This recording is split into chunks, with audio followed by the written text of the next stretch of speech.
scary kind of statistic. So we've got this really big issue with people who have been left behind, but we've also got this really big issue with the lack of compassion and understanding and healing that needs to go into communities in order to activate change. Because they are umbrelling these beautiful, precious children who are hungry for change, who are thirsty to be shown something beautiful and something new. So I really feel that, we need to just be doing a little bit more thinking with compassionate minds. Okay, I think it's a round of applause.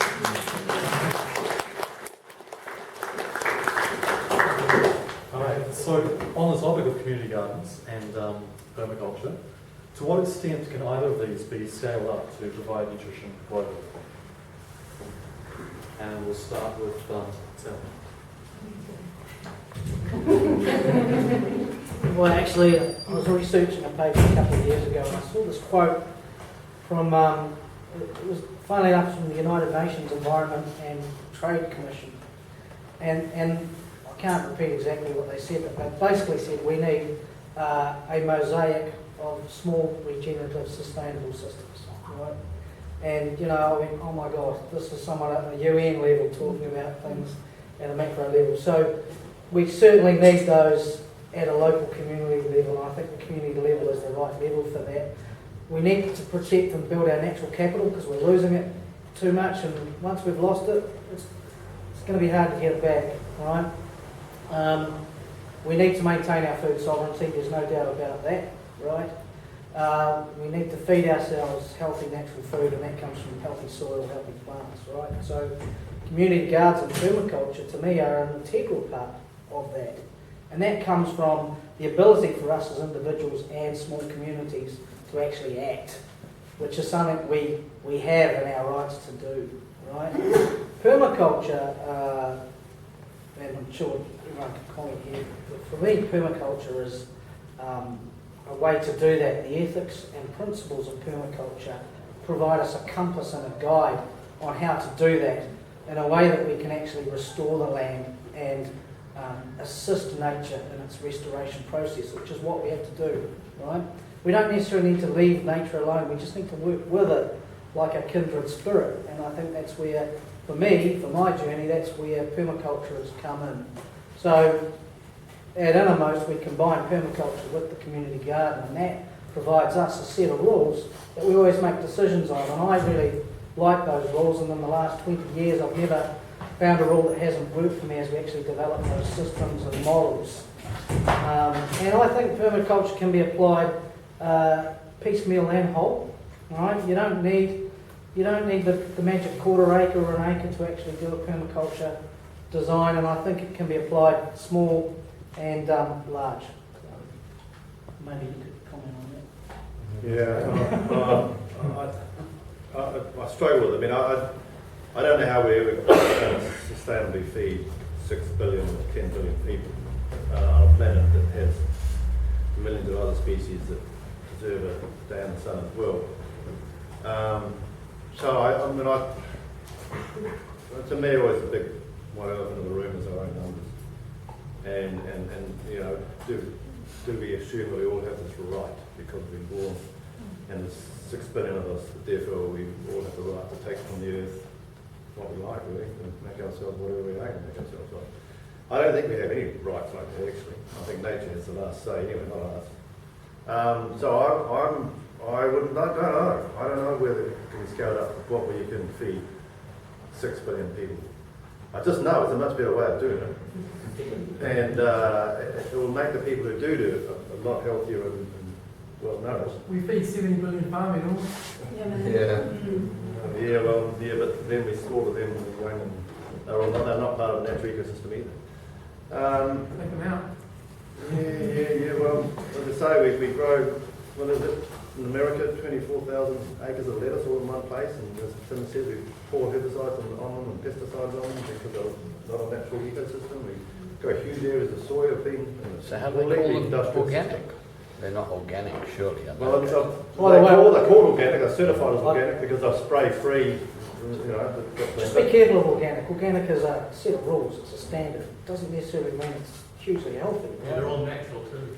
So, you know, just be careful of that term, because it's really just it's a contract, right? But if I can widen a little bit too, like people think about permaculture as like it's growing food or something like it. It's a whole lot more than that. Permaculture is about all aspects of life, and the principles of permaculture can apply to every aspect of life.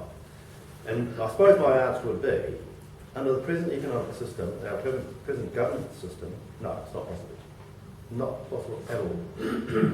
We have to change these fundamental things about our economic system and how it drives things in certain ways, and our technology in certain ways, and our agriculture in certain ways. We've got to change our governance system. We don't have a democracy. Don't kid yourself, go to democracy. You know, we've got to try and get a democracy. If we're going to have a way that permaculture and that can therefore flourish, and then we can grow good nutritious food in a way that fits in with the natural systems. You know? So it's not just about, you know, what are the food growing systems, whether permaculture can be upscaled or whatever it is as a food growing system. You have to look at all the other aspects that's going on and making things the way they are. And you know, the economic system's going to collapse anyway, but we've got to really do something about how we're going to work at a community level, the ground up, because I think the only way that anything ever actually changes is from the ground level up, from the community up. But we have to change the way we're talking about the reciprocity thing and work in different ways in which we exchange things. We have to have decision making in a different way. We have a much more participatory decision making system that respects, you know, everybody in different points of view and that sort of thing. That's really critical. You can't just take a bit of permaculture out and say we're going to grow food and it's going to be nice and nutritious and healthy. And we haven't done anything about the economic system and anything about the inherent poverty and elitism of the system. So, you know, the bad news is that everything has to change. The good news is that if we start changing everything, it all comes right. You know? So that's what makes me excited about questions like that. Like, I mean, the thing that why I got attracted to permaculture is actually for social permaculture. Like, there's a whole movement of which is social permaculture, which is how do we apply those natural principles to the way in which we form community. And that's the bit that I find really heartening and quite exciting. Like, I think that the way that we vision and live in community can change. And I think that that's really fundamental. I think if we want to, you know, upscale things like community gardens, I'm obviously an advocate for community gardens. I think they're really great things. They're not producing food at a level that we are, you know, they're not actually producing at a productive level of food. They're teaching people how to grow, they're connecting people together, but they're not examples of how we can be making productive food in our urban environment. Wellington is a city where we have a lot of land and there is great potential for us to be growing a lot of our food in the city. But we're not looking at models to do that. We're still kind of looking at the old models. We're not looking at how we can form communities around food and how we can actually bring food, which I think it has essentially been a massive part of our culture for years. Food culture is something to bring people together, and we've kind of been separated out from that. So how do we bring food back into the heart of a lot of the way in which we form community? And that's the stuff that I get really excited by. Yeah, and that's where I sort of see the strength is, and that's where I feel like that a lot of that's where the whole of permaculture comes into play. So it's not just about food systems, it's about people and food and the greater environment and how they all interact and actually create a changed system that is sustainable. I work in a university where all of this would be foreign, completely foreign. I mean, we've got a government here whose response to what I've talked about, the environmental impacts of agriculture, is that they want to double. They've got the export double agenda. They want to double agricultural production in this country. That's their proposal. That's their only answer. Within the university, like Gary and I are talking about a couple out of thousands of students who are really keen to look into permaculture and to look into natural productive systems, and we can't find any supervisors. The university, I'm in the Institute of Agriculture and the Environment, and environment is just tacked on there, but what it's about is industrial agriculture. The funding comes in from Balance, Fonterra, industrial agriculture. All of the organic farmers, farming type lecturers have been gotten rid of, so we only talk industrial agriculture. I mean, I'm the biggest thorn in the side to that department, you can imagine.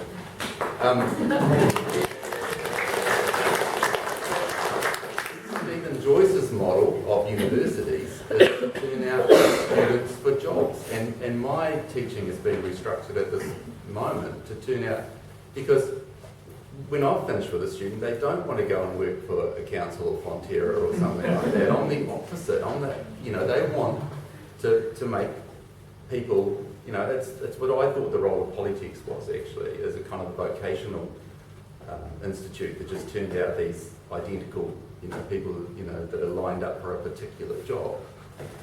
And so there's such a disconnect between what we're talking about here, and I'm sure that this will run through, it will have to, and you can come from the ground up and work it, but there's that kind of scary realisation at the same time that at this other level, that nobody in the national government would have a clue what we're talking about, I don't think, and will care. They see that corporate industrial model as the future for New Zealand, and somehow that's, the kind of, the biggest disconnect, and the thing that I don't know how we change, but that. I'm an idealist. But I feel that what we end up doing is giving our power away to that other way of looking at things, rather than kind of empowering what is working. We look at what's not working.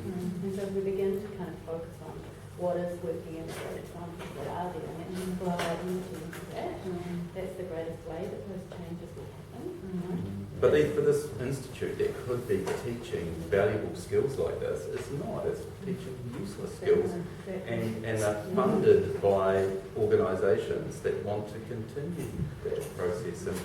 And the model is to force more of that. But there's a lot of us out here that hear you. There's a lot of people who hear what you say and take notice. You just got to keep at it. I'm not giving up. Like a key. Really amazing things that are also happening alongside. Like I'm not denying that stuff is there, but I also think there is so much positive things that are really happening. Like we had a guy, Bailey Gerryman, who came up from Christchurch, and he's just been funded by Vodafone. He's set up a second social enterprise.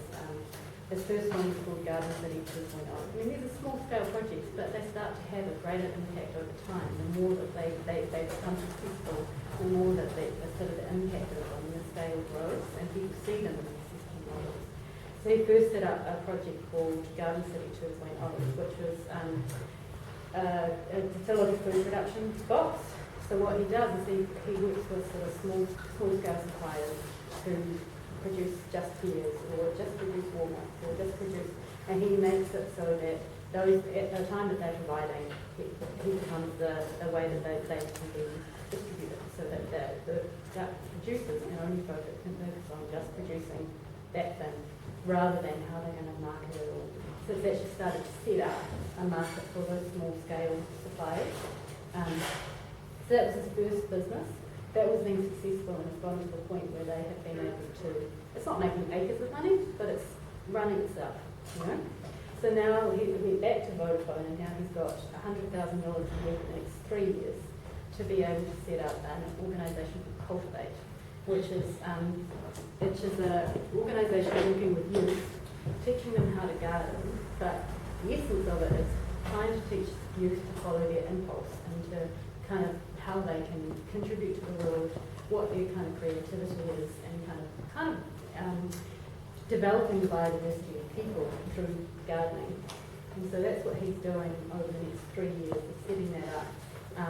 He's got a couple of different pieces of land he's looking at. One of them is going to be on the red zone, and hopefully we'll get that.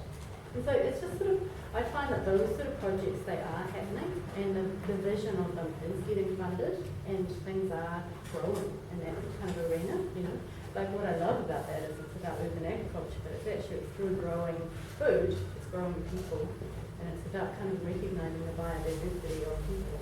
And food is a topic, it's not just a topic of how do we grow food, it's about actually all the different products that we have in the food system. If you work in a community garden, there's some people who are really interested in compost, there's some people who are really interested in fruit trees, there's some people who are really interested in berries, there's some people who are really interested in cooking food, there's some people who are really interested in the social aspects of it. And all of those aspects are all part of the food system.